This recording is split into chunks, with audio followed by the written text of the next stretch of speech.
이 아침 하나님께서 우리에게 주신 말씀은 욥기 19장 23절에서 27절까지의 말씀입니다. 욥기 19장 23절에서 27절까지의 말씀을 한 목소리로 봉독하겠습니다.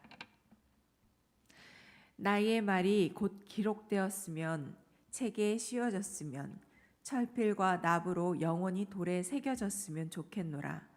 내가 알기에는 나의 대속자가 살아계시니 마침내 그가 땅 위에 서실 것이라. 내 가죽이 벗김을 당한 뒤에도 내가 육체 밖에서 하나님을 보리라. 내가 그를 보리니 내 눈으로 그를 보기를 낯선 사람처럼 하지 않을 것이라. 내 마음이 초조하구나. 아멘.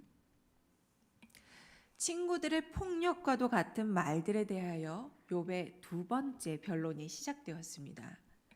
욥의 주변에 있던 가족도 친척도 하물며 종들도 모두 떠났고 친구들이라고 찾아온 이들은 계속해서 지적질만 해댑니다.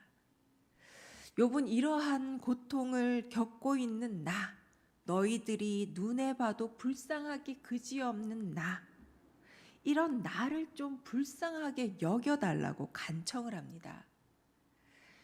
욥은 곁에 사람은 있으나 저들이 한 마음으로 욥의 잘잘못을 따져대니 더욱 외롭고 더욱 괴로울 따름입니다. 욥이나 욥의 친구들이나 지금 욥이 당하고 있는 모든 고통은 하나님으로부터 왔다는 사실을 의심하는 자가 하나도 없습니다. 욥의 친구들은 욥이 맞을 짓을 했으니까 너는 겪고 있는 고통이야 라고 하고, 욥은 하나님에게 이유 없이 맞고 있어서 난 고통스러워 라고 말합니다. 1장의 내용을 보시면 욥의 친구들이나 욥이 생각하는 때리느니 하나님은 때리느니 하나님이 아니라 사탄이 때리고 있는 것이지요. 하나님이 허락하에 이루어진 일이라 하지만 사탄이 일하는 곳에는 이렇게 분열이 있고 고통이 있고 오해가 있고 소외와 무시가 있습니다. 그리고 긍휼이 배제된 소통뿐입니다. 하나님은 공의와 정의를 사랑하시는 분이신데 지금 욥이 처해 있는 현실에서는 공의와 정의로 심판만 하시는 하나님이 부각되어서 친구들의 입에 오르내릴 뿐입니다.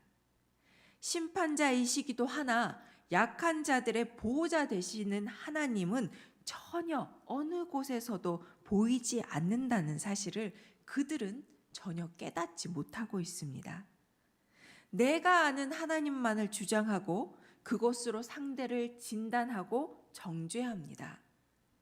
그 정죄를 당하는 욥의 심정은 이미 모든 것을 잃고 그 슬픔에 젖어 있어야 할 텐데 자신의 몸이 아파서 그것마저도 온전히 슬퍼할 수 없는 그 상황에서 친구들의 정죄까지 당하고 있습니다. 내 마음을 꺼내어서 보여줄 수 있다면 얼마나 좋겠습니까? 나의 결백을 시원하게 보여준다면 내가 겪는 이 고통이 내가 원인을 제공해서 맞는 고통이 아니라는 걸 이해시켜주고 싶지만 그럴 수도 없는 노릇입니다. 오죽하면 내가 얼마나 결백한지 철필과 납으로 돌멩이에 새겨 넣었으면 좋겠다고 합니다. 그래야 영원히 기록되어서 다음 세대, 그 다음 세대 언젠가는 이것이 사람들에게 내 말이, 내 이야기가 전달되지 않겠냐. 그때는 그 사람들이 이해하지 않겠냐라는 말이죠. 얼마나 간절합니까?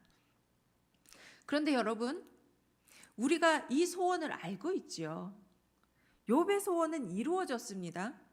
앞으로도 영원히 성경이 우리에게 있는 한 욥기는 읽혀질 것이고 욥의 소원을 하나님은 이루셨습니다. 이미 철필과 납으로 돌에 쓰지 않아도 이루셨어요. 욥이 생각할 때 가장 영원한 것, 그 영원할 것 같은 물질인 철필과 납과 돌, 이것들도 풍화작용에 의해서 언제든지 거기에 쓰여 있는 글들은 세월이 지나면 글들이 지워져서 평범한 돌덩이가 될 겁니다. 그러나 보십시오. 영원한 것, 지워지지 않을 것, 돌에 새겨진 명백한 사실들처럼 사람들에게 드러나 보여줄 것을 생각하던 욥의 입에서 이런 고백이 흘러나옵니다. 25절에서 27절 말씀을 함께 보겠습니다. 25절입니다. 내가 알기에는 나의 대속자가 살아계시니 마침내 그가 땅 위에 서실 것이라. 내 가죽이 벗김을 당한 뒤에도 내가 육체 밖에서 하나님을 보리라. 내가 그를 보리니 내 눈으로 그를 보기를 낯선 사람처럼 하지 않을 것이라. 내 마음이 초조하구나. 욥의 입술에 고백이 바뀌었습니다. 하나님의 손이 나를 쳤다고 이렇게 말하던 욥의 입에서 자신을 이 고통스러운 상황에서 건져줄 대속자가 살아계신다고, 나는 그걸 알고 나는 확신한다고, 이런 말로 시작합니다. 고엘이라고 해석되는 구속자, 대속자는 빚을 대신 갚아주는 자, 그리고 노예로 팔려가게 된 처지에 놓인 가까운 친척에 대해서 구제해 주는 사람, 그리고 구원해 주는 사람을 가리키는 말입니다. 욥에게 이 일을 할 이가 반드시 있다라고 욥은 말합니다. 이 사실은 영원히 변하지 않을 것이라고. 이 사실을 깨달은 욥은 쓰러졌던 마음이 일어납니다. 그 고엘이 욥은 미처 그분이 예수 그리스도라는 사실은 알지 못했지만 욥은 그분은 살아계셔, 나를 구원하실 거야, 내가 이렇게 쓰러져 있더라도 나를 구속해 줄 그 고엘은 반드시 있어, 언젠간 와, 반드시 이 땅 위에 서 라고 이야기합니다. 우리를 대속하러 오신 예수 그리스도가 오심으로 이 땅 위에 서셔서 죄와 사망의 권세에서 우리를 자유케 하시는 은혜를 베풀어 주셨지요. 이루어졌습니다. 욥의 고백이 이루어졌어요. 우리의 고엘이 되어 주셨습니다. 부활하신 예수님으로 인해서 우리에게 부활의 소망을 주셨고 다시 오실 그때에 그분의 얼굴을 보게 될 것입니다. 욥의 고백처럼 낯선 사람이 아니라 지금의 나처럼, 낯선 사람인 사람처럼이 아니라 지금의 나처럼 하나님을 뵐 것입니다. 나를 구원하시니, 나를 사랑하시느니, 나밖에 모르시느니, 그분을 뵐 생각을 한다면 정말 욥처럼 초조해 줄 수밖에 없을 것 같아요.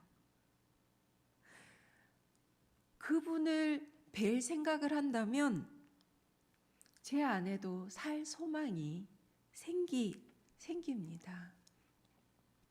사랑하는 성도 여러분, 내가 또 바닥을 쳤네.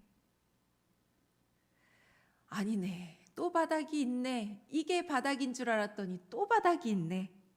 아이고, 야, 이 바닥은 끝도 없구나. 추락하는 데는 끝도 없어. 할 때가 있습니다. 그럴 때는 좀 안 살고 싶다는 생각도 하지요. 그 와중에도 또 희한하게 옆에서 잘가 하면서 등을 떠미는 사람도 있습니다. 그럴 때 하나님 앞에 있는 그대로 욥의 고백처럼 못 살겠어요. 못 살겠어요. 불쌍히 좀 여겨주세요. 그만 좀 때리세요. 이렇게 자기 있는 심정을 그대로 토로했으면 좋겠습니다. 나의 있는 그 심정을 토로할 때 하나님은 내 입술의 그 불평을 믿음의 고백으로 바꾸십니다. 믿음의 고백으로 바뀔 때 우리는 아멘으로 응답하시면 됩니다. 아멘으로 한다고 해서 내 삶의 자리가 휘리릭 바뀌지는 않습니다.